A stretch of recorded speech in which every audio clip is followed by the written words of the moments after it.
Hello. Happy Friday. Happy Friday. Okay, first things, I always have to make sure that I'm live. So you're going to see me always check because StreamYard be trying to play me sometimes. Um, I'm really excited about this live, so I hope this is going to be a good one. Well, it is going to be a good one. Um, Let me just make sure I share it to my platforms. Okay. Let me share to. Give me 1 second. This is going to be a good one. Let me make sure my light is somewhat shining. Okay. All right. So this is going to be an ironic live because obviously it's Black History Month. Yes, we are celebrating greatness and all the things, but I want to and been wanting to for a while to talk about the Black excellence stigma that we as Black people have placed upon ourselves to live by, strive by. There's so many people that use different lingo. But first, let me tell you about myself. My name is Kristen Nicole Mann, and I help women of color find their authenticity through creativity. I'm just getting my notes out. This is going to be a very good one. So like and to subscribe to my YouTube channel. I usually talk more over there. I am on TikTok at Kristen Nicole Man, and I am on Instagram at Kristen Nicole Man. So I am drinking a Celsius. So if I happen to mistakenly burp through this, I'm not going to make it loud. So let's get started. I am going to, as usual, put my notes in the comment section so that I can have them on the screen while I'm talking because I am going to debunk why we should not be living by this, y'all. And I am for my people. This is like probably weird to you because I talk about Black people and Black women all the time. I paint Black people, but honestly, this type of mindset is harmful, and I'm going to show you why. So let's start with the concept of Black excellence and what that means. So it's going to block my face, but the concept of Black excellence challenges negative stereotypes and showcases the remarkable achievements of Black individuals across diverse fields. Breaking through historical barriers and systematic discrimination, Black excellence represents the triumph of talent, perseverance, and determination. So, this is what Black excellence is actually supposed to mean. So, I wanted to start out with that, but I'm going to give you 5 reasons why Black excellence is harmful, and in particular to women, Black women. I'm always going to come from that perspective first because me as an individual and blossoming and growing and changing into, who I've really always been, I have found I picked up bad habits and just completely forgot about the things that I needed to, like health, mental health, because those are two separate things. So physical health, mental health, um, my home, what that looks like. All these things were forgotten about because of this facade of Black excellence. Now, this is something that a lot of people have woke up to. So it's not just me saying that, but I am just giving you the 5 things that I actually went through, and backing it up with, factual. Hello, how are you? Hey. So we're going to get started. So, number one, okay, number one, we want to start with this because it is extremely important that you stop doing this. All of these things today, we're going to stop doing it. So, number one, there's no room for failure. There's no room for failure. When you live a life of Black excellence, you are always thinking about other people and comparing yourself, and you just want to be excellent. So, sometimes the negative effect of that is that you kind of are hard on yourself. Your constructive criticism is a must within yourself because you can't fail. Like there's this underlying elephant in the room that failure is a big no. You always have to stay within the competition. You always have to win. You always have to be the only one. So when you have a mindset like that and you fail, you're going to beat yourself up so bad, like inside. Like you're going to be so stressed.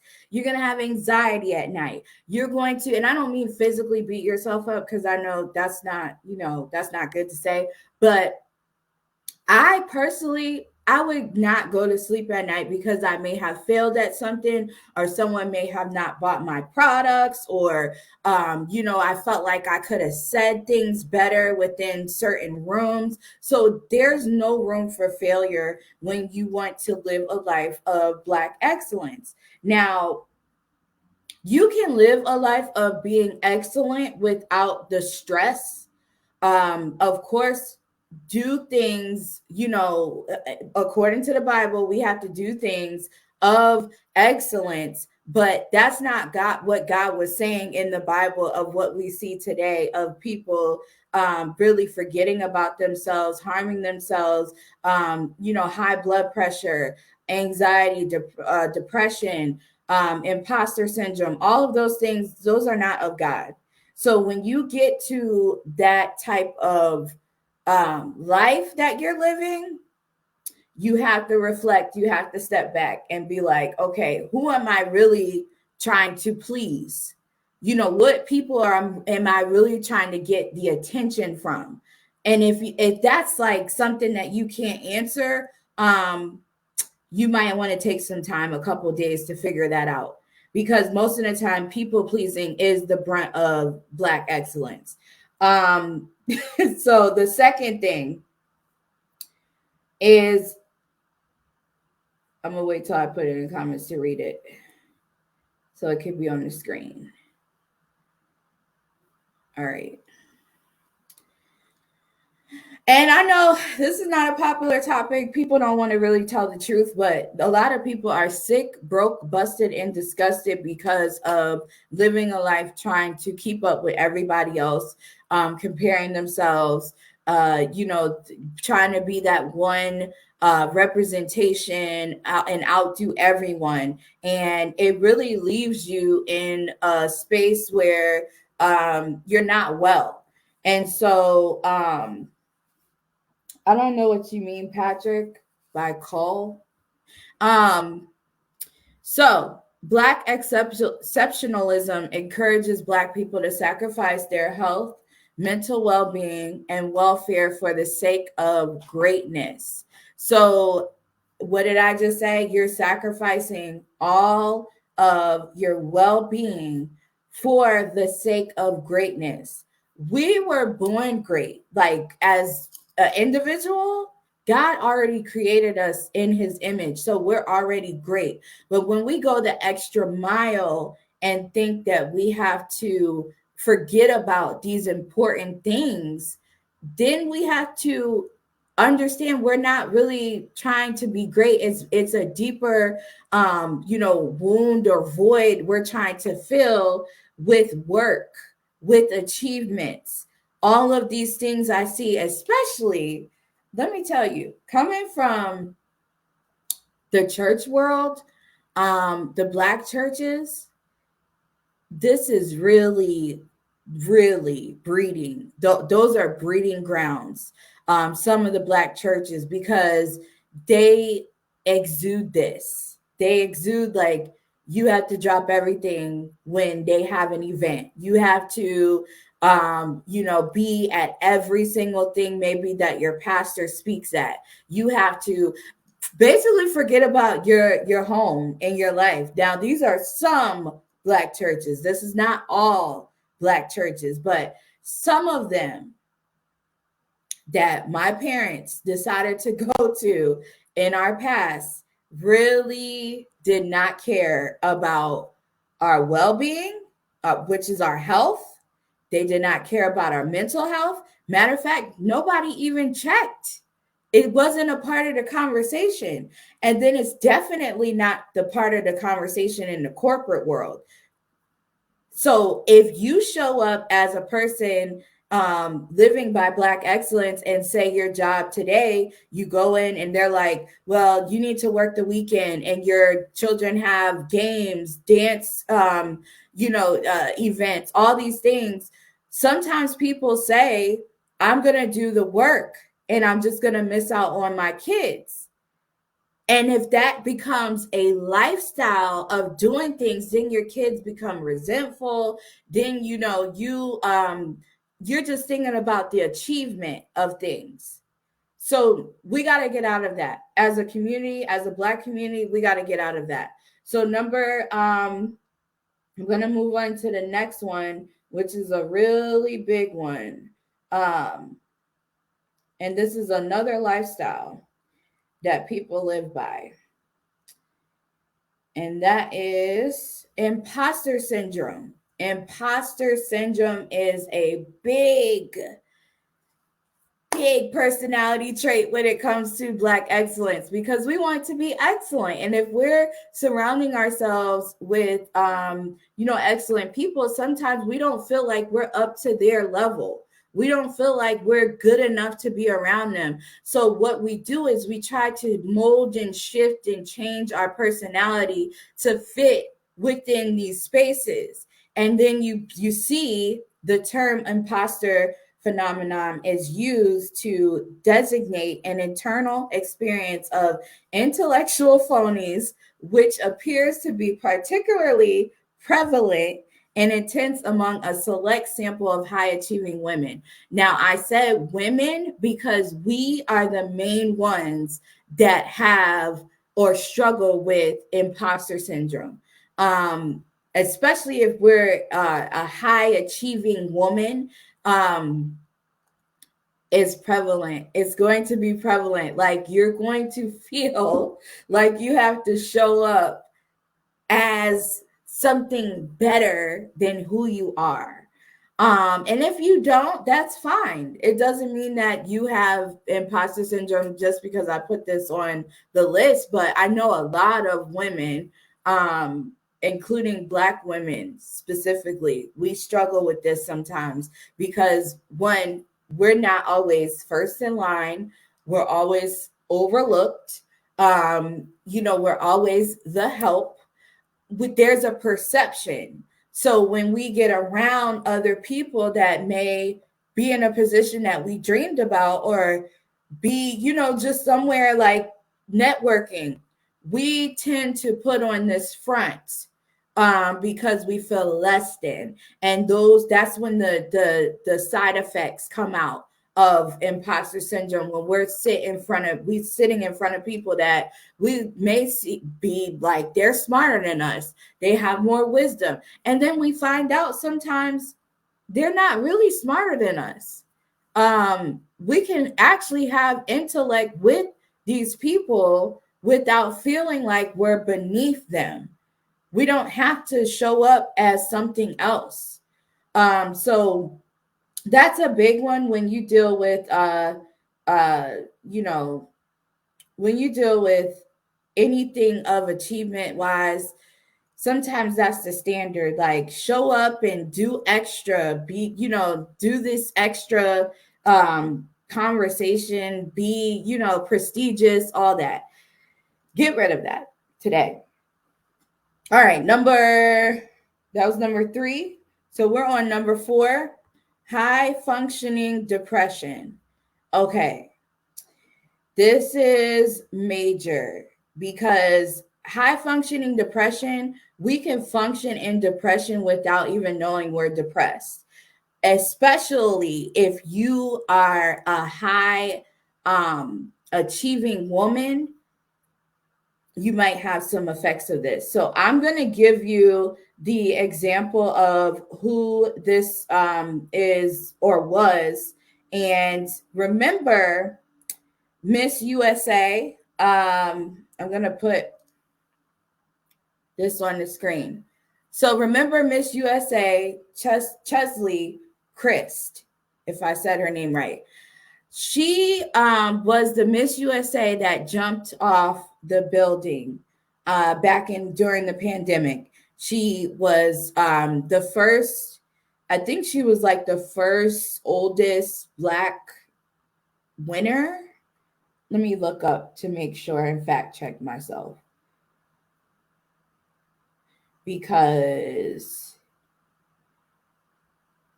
okay, so she was Miss USA in 2019, and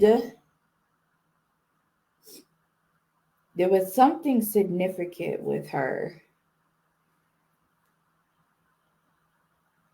Okay, so she was the title holder in 2019, and she took several years off from pageantry, and she actually was a lawyer. And so what happened is she took several years off, and she attempted to win before that. But when she came back, she was already in her 30s. And she won. She won. And so, but during the pandemic, she decided it just got too rough for her. And it's going to block my face a little bit. But the term of high functioning depression is the smiling depression. It refers to an individual's effort to conceal their emotions, their emotional distress from friends, family, or colleagues. Hold on, making sure that I have, or colleagues who they fear may become worried about them. By suppressing their feelings and hiding behind a smile, so to speak, those with high functioning depression are able to put on a positive front and function fairly normal. So, with that being said, a lot of Black excellence can have this negative side effect of high functioning depression.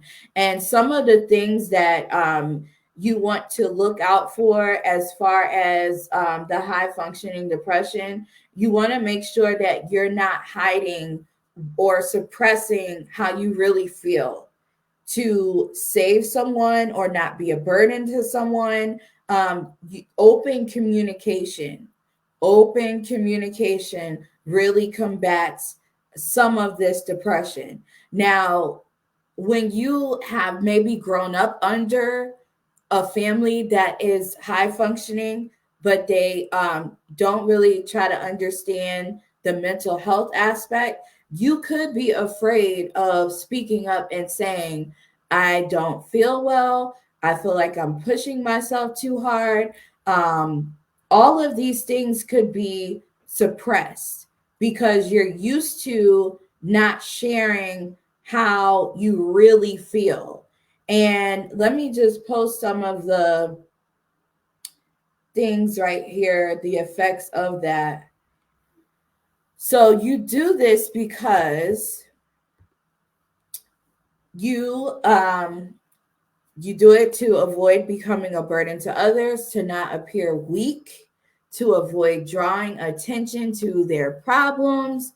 And then they honestly don't believe they have a serious mental health issue when they're dealing with high functioning depression. When you're high functioning, you're just trying to get stuff done. You're not even thinking about, do you have a mental health problem?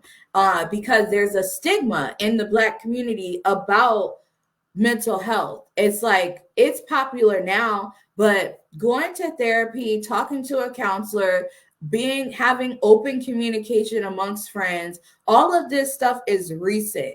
Our parents didn't used to do that. their parents definitely didn't do that because of the silent generation. I have a podcast. We talked about all this with my mom and Pastor Charles. They came on. We talked about generations and how they operate differently. Gen X, which is like 45 to like late 50s, they also don't really like talk about their emotions, and so this is all new. There's a lot of talk about it, but people are still unfamiliar with what they're dealing with. They don't really know the language or the terms of what mental health is. So when you are avoiding, I know in the past I avoided a lot of this. Like, I didn't want to talk to nobody about it. Still till this day, I still have some of the like becoming a burden to others. So I don't like want to put, my problems, or if I'm behind on a bill or anything, I don't want to put that on people, because that's still a side effect of trying to be excellent. Because when everybody views you as this strong person, or you're just such a great communicator, you're great this, you're great that, it's like you don't want to let them down. You don't want to let people down. And sometimes you suppress instead of really sharing, like, no, this is not like, I'm not always great. I'm not always perfect. I'm not always perfect. So, yeah, definitely. If you feel you deal with some of these things when it comes to functioning on a daily basis, you might want to check into or look up high functioning depression. I am going to put the links to some of the articles that I found so that it could kind of help you. See, there goes a bird. It could kind of help you with getting started, not necessarily solve everything for you, but yeah, let's go to the next one. Here I go. I hope this is helping. Let's go to the next one. Mm-mm-mm-mm. All right. So, and you know what I find in Black excellence too is that people don't really like to admit that they have problems as well. They don't like to admit that. They don't like to admit that they don't like to face it either. They don't really like, we always talk about be real, be authentic, but are you like that with yourself? Do you have really like powwows, chats, talks with yourself? Um, I know all throughout the day, I'm like, God, help me with this. I am not perfect with that. And it took a while for me to get to that point, but I'm so glad that there was a breakthrough, because keeping stuff to yourself, trying to figure out everything on your own, it's not a healthy lifestyle. It is not. You are trying to put the world on your back, and we weren't built for that. God was, but we weren't. We were just made in his image, which automatically makes us great. So we don't have to put on this facade. We don't have to do that. And it's unfortunate that so many people feel they have to, just because of maybe the environment they're in, the environment they grew up in. They carry that throughout adulthood. And it's this pressure, this false pressure of, I have to be great. I have to get this done. I have to get this high grade. I have to get all these degrees. I have to be that person, that one that breaks records and all this stuff. And it's stressful. It is stressful. I was watching something the other day that I might link to about you know, they were talking about how the Black community is kind of on all different types of paths, and there's like less unity. And I believe some of that has to do with this Black excellence thing. I don't even know what to call it, but I think a lot of it has to do with Black excellence and keeping that at the forefront. So we're gonna get to number 5. So, number 5, this is the last one. The Black community, which was assumed to be more resilient than white people. This is always assumed. This is always assumed. And therefore, and I forgot to put the rest, and therefore, let me put the rest up on the screen. And therefore less prone to mental illness. Black women, historically laced with the mythical ability to keep it pushing, are finally admitting we can no longer hold up the world. Do you see what that just said? We have this mythical, sometimes this mythical mental of keep it pushing. I have to do this for everyone that comes across my mind, whether it's kids, whether it's my whole family bloodline, whether it's the whole corporate sector that never has had a Black person achieve certain things. Why do we always have to show up thinking that we have to hold the world up? That's what Black excellence does to some people. They make it makes them like stress themselves out, burn themselves out, be unhealthy, trying to get to this point of notice me, pick me. We don't have to be a pick me mentality, y'all. We don't have to do that. Matter of fact, we can show up as our authentic selves now. I don't mean like show up ratchet. You know, there's a time and place for that.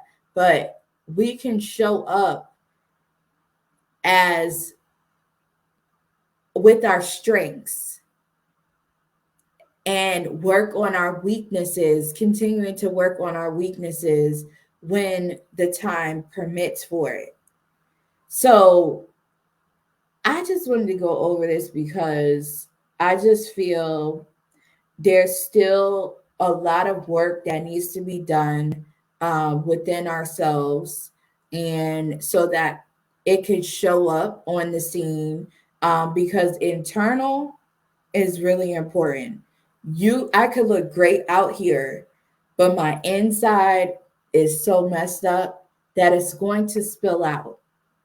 It's going to spill out.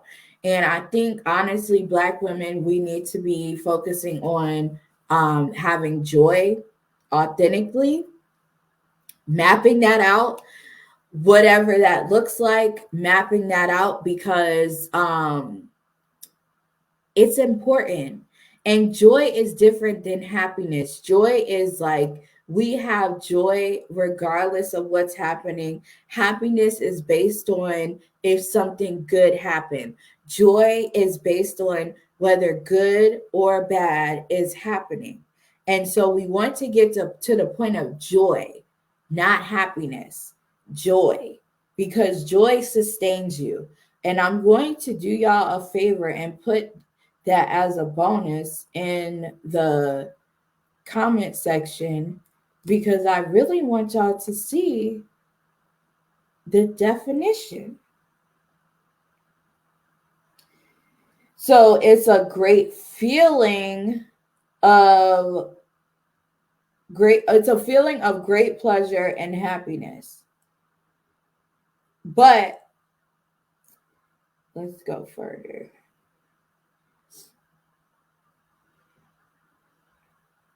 At the end of it, it says a sense of well-being.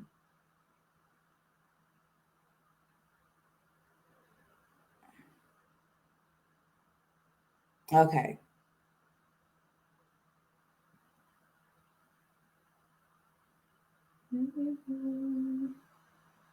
All right, this is actually perfect because it shows what I'm talking about, the difference. All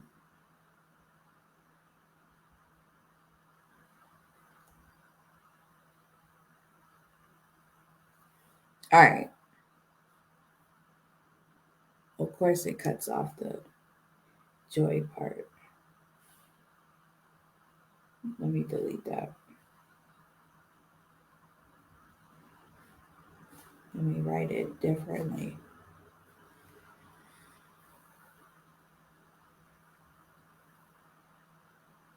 Okay, joy, well being, or good fortune, whereas happiness is defined as a state of well being.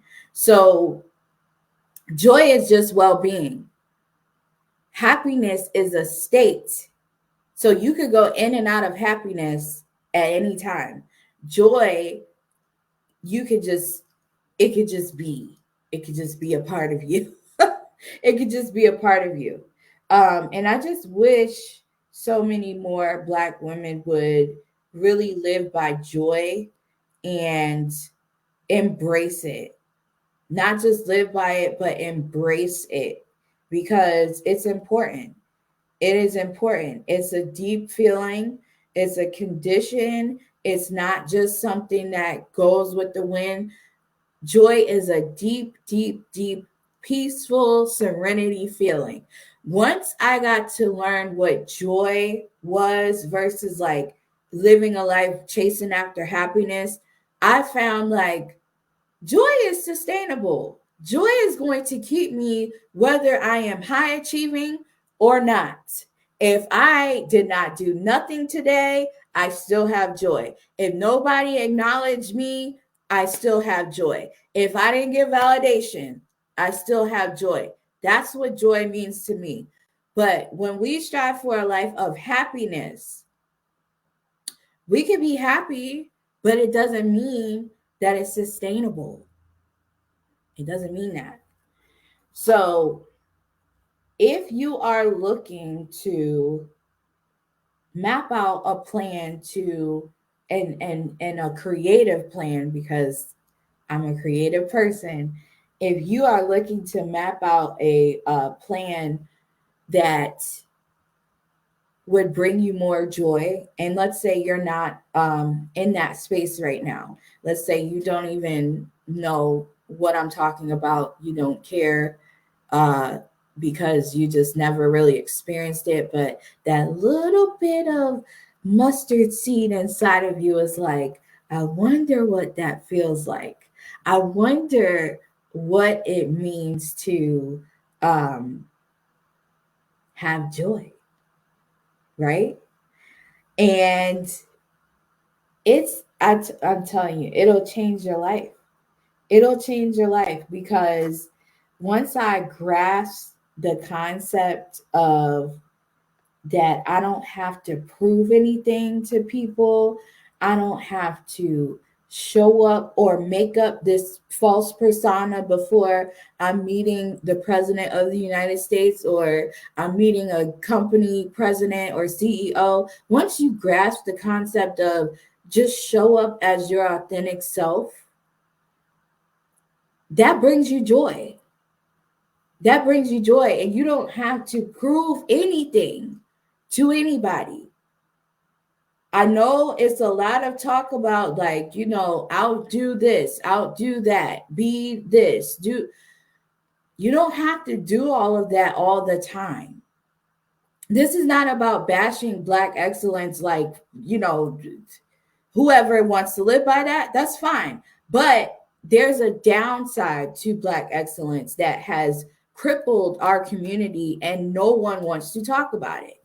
No one wants to really share that these side effects happen to them. High functioning depression is a serious problem in our community because we're trained to keep going, keep the what's next. We're not trained to embrace anything.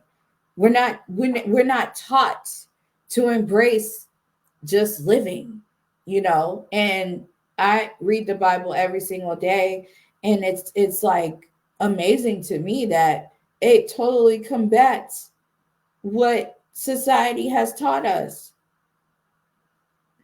I'm like, what are we living by, y'all? What are we living by? Because this ain't it. We got to get to that point where we're like, this is not it. This life is not whatever I've been trying to construct, put together, makeshift myself. This is not it. I'm just finding something really quick. so that I can put it in the comments. So, with that being said, I have a new newsletter that I have put out. It is for Black women, and to support them with their journey to get to joy, their journey in life, and their journey to be more creative, add that to their lives, whatever the case may be. And I want you to subscribe to the newsletter that I'll be putting out every month. Um, I put it in the comments so you could subscribe at the top of it. Again, subscribe to my YouTube channel. And I hope this helped you.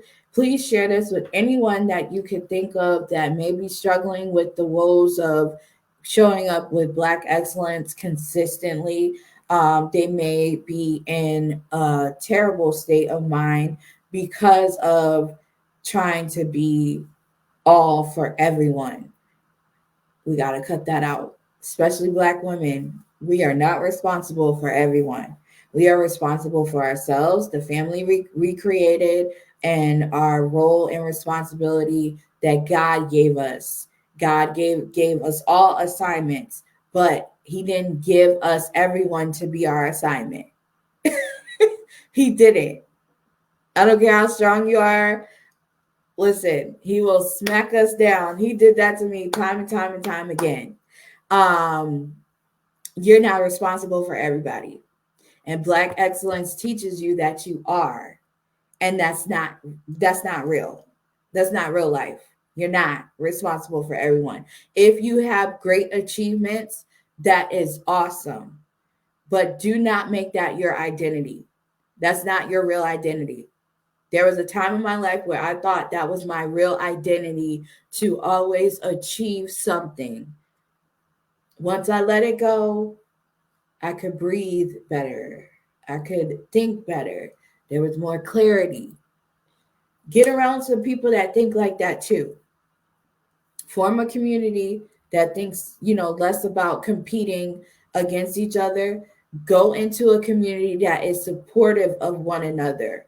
There's so many communities on Facebook. There's stuff on YouTube. There's people on TikTok. They're there. But we got to be intentional about finding it. So don't go to a community where you feel like you got to put everybody on your back. That is toxic. That is not healthy. Go somewhere where they can help you out. You can help them out.